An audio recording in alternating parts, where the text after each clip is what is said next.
एकतर आळंदीमध्ये आज विकास कामांचं भूमिपूजन नगरपालिका आळंदी आणि त्याचबरोबर आळंदी देवस्थान यांच्या वतीने होत आहे आणि जे सरकारने आश्वासन दिलेलं होतं त्याची परिपूर्ती आज सुरुवात त्याला होते आणि सगळ्याच महाराष्ट्रातल्या तीर्थक्षेत्रांचा विकास व्हावा या दृष्टिकोनातून महायुती सरकारने गेले 2.5-3 वर्षापासून जे प्रयत्न चालवलेले आहेत त्याच्यामध्ये पंढरपूर देवस्थानासाठी जवळजवळ 200 ते 300 कोटी रुपये, पंढरपूर नगरपालिकेच्या विकासासाठी निधी, तसंच या ठिकाणचा असणारा सिद्धबेट, तुकाराम महाराजांची समाधी, आणखीन आळंदी यासाठी असणारा निधी याला देखील गती देण्यात आलेली आहे।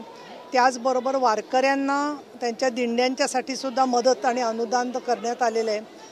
पुढच्या काळामध्ये पंढरपूर आहे, आळंदी आहे, इथे जी मठ किंवा अशी अधिष्ठानं आहेत त्यांच्या विकासाचा कार्यक्रमसुद्धा हाती घेण्याचा आमचा मानस आहे आणि वारकरी समाजाच्या ज्या भूमिका आहेत त्यानुसार अधिकाधिक चांगल्या प्रकारे आराधना आणि सश्रद्धपणे काम व्हावं या दृष्टिकोनातून प्रयत्न आहे। महाराष्ट्रातल्या शेतकऱ्यांच्या आत्महत्या थांबाव्यात आणि त्यासाठी म्हणून नैसर्गिक शेतीचा काही उपयोग करता आला याच्यासाठी माननीय राज्यपालांनी जे आवाहन केलेलं आहे, ज्यासाठी नुकताच राजभवनमध्ये कार्यक्रम झाला, त्यानुसार सुद्धा या कामाला वेग यावा अशा प्रकारची अपेक्षा आम्ही माऊलींकडे व्यक्त केली आहे। त्याचबरोबर अजून आचारसंहिता लागलेली नाही आहे, परंतु जास्तीत जास्त नगरपालिकांच्या ठिकाणी शिवसेनेचा महायुतीचा भगवा फडकावा अशा प्रकारचे आशीर्वाद आम्हाला माऊलींनी माननीय एकनाथजी शिंदे यांना द्यावेत अशा प्रकारची प्रार्थना केलेली आहे। आता एकूणच जर बघितलं तर इंद्रायणीच्या प्रदूषणाचा प्रश्न जो वारंवार विचारला जातो त्या संदर्भामध्ये राज्य शासन काय नेमकं उदासीन आहे का, हा प्रश्न लवकर मार्गी लागत नाही या संदर्भामध्ये पर्यावरण मंत्री पंकजा मुंडे आणि प्रदूषण नियंत्रण महामंडळाचे श्री कदम, सिद्धेश कदम हे सगळेजण कार्यरत आहेत। त्याचबरोबर श्री गोरे हे सुद्धा सातत्याने त्याचे सदस्य म्हणून लक्ष वेधत असतात, परंतु काही उद्योगांच्याकडून जे रसायनं इंद्रायणीमध्ये टाकली जातात त्याची प्रक्रिया म्हणून हे आपल्याला होताना दिसतंय।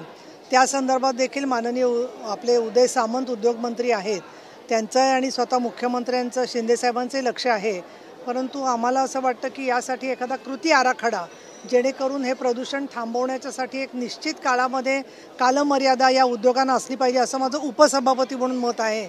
मी याच्यापूर्वी देखील त्याचा पाठपुरावा केलेला आहे आणि याबद्दल सातत्याने सरकार प्रयत्नशील आहे, परंतु मला तुमच्यामार्फत जे इंडस्ट्रीजचे काम करतायत लोक त्यांना सांगायचं आहे की जे चांगलं काम करणारे उद्योग आहेत त्यांच्यासाठी सरकार पूर्ण सहकार्य देईल, परंतु बेकायदेशीरपणे किंवा स्वतःची युनिट्स बंद असताना सुद्धा ती चालू आहेत असं दाखवून थोडे टक्केच पाण्यावरती प्रक्रिया करायची आणि बाकीची पाणी तसंच सोडायचं असं करणारे जे लोक आहेत त्याच्याबद्दलची माहिती आम्हाला जनतेने द्यावी, त्याच्याविरुद्ध कडक कारवाई करण्यासाठी आमचा प्रयत्न राहील। शिंदे साहेबांच्या दिल्ली भेटीचे वेगवेगळे अर्थ काढले जात आहेत, सातत्याने त्यांच्या दिल्ली वाऱ्या होत आहेत असंही टीका विरोधकांकडनं होताना दिसते। काय आगामी महानगरपालिका निवडणुका, स्थानिक स्वराज्य संस्था निवडणुका काही चित्र बदलेलं असं वाटतंय, काय नेमकी दिल्ली भेटीचे अर्थ? आपल्याकडे एक वाक्य आहे, दिल्ली बहुत दूर नाही आहे। दिल्ली म्हणजे काय, महाराष्ट्र आणि दिल्ली यांचं चांगल्या प्रकारचं नातं आहे आणि त्याच्यामुळे बाजीराव पेशवे जर का पानिपतपासून दिल्लीमध्ये जाऊन त्यांनी कालकाजीला नमस्कार केला होता तर आमचे शिंदे साहेब किंवा फडणवीस दिल्लीला गेले तर त्याच्यात चुकीचं काही नाही आहे। काही अत्यंत संकुचित बुद्धी असणारे काही जे करंटे आहेत त्या लोकांना फक्त त्याच्याबद्दलचं वाईट वाटतं, तिथे जाऊन ते कोणाच्याही नागदुऱ्या काढत असतात, परंतु शिंदे साहेब जर का गेले तर म्हणतात, जशी म्हण आहे मराठीमध्ये की स्वतःचं मुसळ दिसत नाही पण दुसऱ्याच्या डोळ्यातलं कुसळ दिसतं, अशा प्रकारचं सगळी शिंदे साहेबांवर टीका चाललेली आहे। माननीय मोदी साहेबांना शुभेच्छा द्यायला ते गेले होते। मोदी साहेब यशस्वी दौरा करून चीनमधला आलेले आहे, त्याच्याबद्दलच्या तुम्ही बातम्या वाचताय की किती जोखीम पत्करून मोदी साहेब संपूर्ण भारतामध्येच नव्हे तर संपूर्ण जगामध्ये काम करतायत। या पार्श्वभूमीवरती इथल्या सगळ्या प्रश्नांवरती त्यांची छत्रछाया असावी, त्यांचे आशीर्वाद असावेत ही अतिशय रास्त भूमिका शिंदे साहेबांची आहे। जैन बोर्डिंगचा वाद थांबताना दिसत नाही, काल मूळ जैन बोर्डिंग हाऊसमध्ये जाऊन देखील आले, मात्र दंगेकर वारंवार जे आहे ते आता बोलतच आरोप अजूनही सुरूच आहेत। एकूण महायुती म्हणून एकत्र लढताय, तुम्ही मुंबई एकत्र आहात आणि दुसरीकडे तुमच्याच दोन पक्षामधला हा वाद जो आहे त्याच्याकडे तुम्ही कसं पाहता आणि तुमची वैयक्तिक भूमिका? मुळामध्ये हिंदू हृदय सम्राट बाळासाहेब ठाकरे यांनी मला 2007 मध्ये प्रवक्ता केलं, त्यावेळेला सांगितलं होतं की शिवसेनेच्या प्रवक्त्याला वैयक्तिक भूमिका नसते, त्यामुळे माझी जी काय असते ती सार्वजनिक आणि पक्षाचीच भूमिका असते. माननीय एकनाथजी शिंदे यांचं प्रत्येक बाबतीमध्ये लक्ष असतं. त्यांनी या संदर्भात दिल्लीतून पण विधानं केलेली आहेत, स्वतःचं मत मांडलेलं आहे. आजही ते इथे येतील त्याला ते त्याच्यावर बोलतील. परंतु मी एवढंच सांगू शकते की माझी आमदार या नात्याने दंगेकरांकडे काही माहिती आलेली असेल तर त्याच्यावरती सरकारकडून न्यायाची अपेक्षा ठेवणं ही काही चुकीची अपेक्षा नाही आहे. आणि त्याच्यात तथ्य नाही असं जर का वाटत असेल तर मग माफी मागण्याचा प्रश्नच उद्भवत नाही आहे. दुसरा मुद्दा असा आहे की कुठल्याही धर्मस्थळांच्या बद्दलचे विवाद जेव्हा विश्वस्तांकडून होतात त्यावेळेला ते पारदर्शी पद्धतीने जर का झाले तर या प्रकारची टीकाच होणार नाही. एखाद्याच त्या व्यवहारामध्ये काही चुकीचं नसेल सुद्धा, पण लोकशाहीमध्ये एखादा प्रश्न विचारला गेला की आम्हाला प्रश्नच विचारायचा नाही ही भूमिका काही योग्य नाही आहे. अनेक लोकप्रतिनिधींना अनेक लोक प्रश्न विचारत असतात आणि त्याची समर्पक उत्तरं द्यायची जबाबदारी त्या लोकप्रतिनिधींवर असते.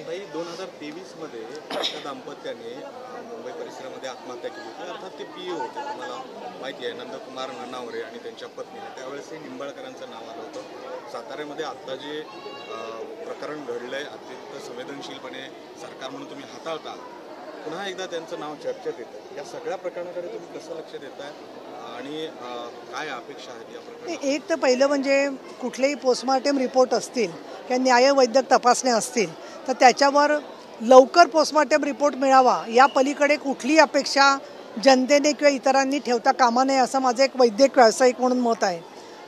दुसरा भाग जो आहे त्यामध्ये संबंधित महिला डॉक्टरची झालेली आत्महत्या अतिशय दुर्दैवी आहे.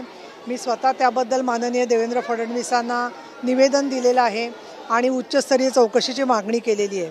परंतु फोनचे CDR जसजसे प्राप्त होतील तसतसं त्याच्यामधला तपशील जो आहे तो स्पष्ट होईल की कोण कोणाला धमक्या देत होतं, एवढी अगतिकता का तयार झाली. मी आपल्यामार्फत सांगू इच्छिते, पहिल्यांदाच मी मीडियावर बोलते की सन्माननीय आरोग्यमंत्री प्रकाश आंबेडकर यांच्याशी पण माझं बोलणं झालेलं आहे आणि फलटणच्या उपजिल्हा रुग्णालयामधले जे महत्त्वाचे प्रमुख आहेत, CEO आहेत, यांनी केलेल्या ताईंनी केलेली जी तक्रार होती त्याच्यामध्ये योग्य वेळी दखल घेतली असती तर ही वेळ आली नसती. आणि म्हणून आरोग्य विभागाने सुद्धा पूर्ण तपासणी करून ज्यांच्यामुळे दिरंगाई झाली त्याच्याबद्दल योग्य ती कारवाई केली पाहिजे असं मी आरोग्यमंत्र्यांशी बोललेले आहे. त्यांनी सुद्धा याच्यात लक्ष घालण्याचं आश्वासन दिलेलं आहे. याखेरीज ज्या पोलीस अधिकाऱ्यांची नावं आलेली आहेत त्यातले स्वतः काही आता हजर झालेले आहेत.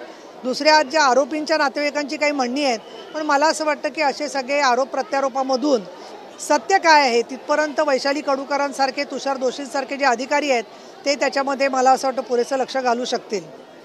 मुंबई, नाशिक, पुणे आणि खास करून पिंपरी चिंचवड, खरं तर स्वबळाचा नारा पिंपरी चिंचवडमध्ये भाजपनं दिला आगामी महानगरपालिका निवडणूक. आपली काय भूमिका असणार? स्थानिक स्वराज्य संस्थांच्या देखील निवडणुका आहेत, पक्षांतर्गत काही निर्णय झालेत का, कशा पद्धतीने लढणार? मला असं वाटतं की हा निर्णय तुम्हाला काही तासातच माननीय शिंदेसाहेबांकडून कळेल. ते आमचे मुख्य नेते आहेत आणि महायुतीचेही शिल्पकार आहेत. त्याच्यामुळे याबद्दल महायुतीचा निर्णयाच्या संदर्भात आम्ही सगळा आढावा पूर्ण महाराष्ट्राचा खासदार श्रीकांत शिंदे यांच्या नेतृत्वाखाली घेतलेला आहे आणि त्याच्यामध्ये विदर्भ, मराठवाडा, उत्तर महाराष्ट्र, पश्चिम महाराष्ट्र, त्याच्यात अगदी आळंदी नगरपालिकेचा सुद्धा आढावा प्रकाश वाडेकरांनी आळंदी, चाकण आणि राजगुरुनगरमध्ये तिन्हीकडे शिवसेनेचा भगवा फडकला जाईल अशा प्रकारची अपेक्षा ठेवलेली आहे. गोरे कुटुंब देखील याच्यामध्ये उतरण्यासाठी तयार आहे. या पार्श्वभूमीवरती कुठल्याही प्रकाराने वादविवाद किंवा गैरसमजाला वाव नसावा. आमचे महायुतीचे जे सगळे मुख्य आहेत, मग स्वतः शिंदेसाहेब आहेत, फडणवीस आहेत, अजितदादा आहेत, हे त्याबद्दलचा अंतिम निर्णय घेऊ शकतील. आम्ही म्हटलं तर शिवसैनिक जे आहेत ते शिवसैनिक ज्या प्रकारची भूमिका शिंदेसाहेबांनी घेतलेली आहे आणि लाडक्या बहिणी त्यांच्या पाठीमागे सरकार उभं आहे ते पाहिल्यावर आम्ही कुठल्याही प्रकारचं आव्हान असेल तरी त्याला सामोरं जायला तयार आहोत. गर्जा हिंदुस्तान चॅनलला सबस्क्राईब करा आणि ताज्या घडामोडी जाणून घेण्यासाठी बेल आयकॉनवर प्रेस करा.